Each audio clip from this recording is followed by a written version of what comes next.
فأتت به قومها تحمله قالوا يا مريم لقد جئت شيئا فريا يا أخت هارون ما كان أبوك امرأ سوء وما كانت أمك بغيا فأشارت إليه قالوا كيف نكلم من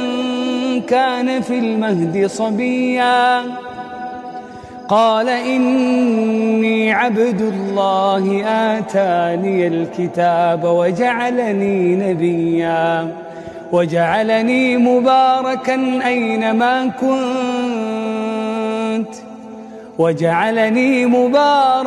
أينما كنت وأوصاني بالصلاة والزكاة ما دمت حيا وبرا بوالدتي ولم يجعلني جبارا شقيا والسلام علي يوم ولدت ويوم أموت ويوم أبعث حيا.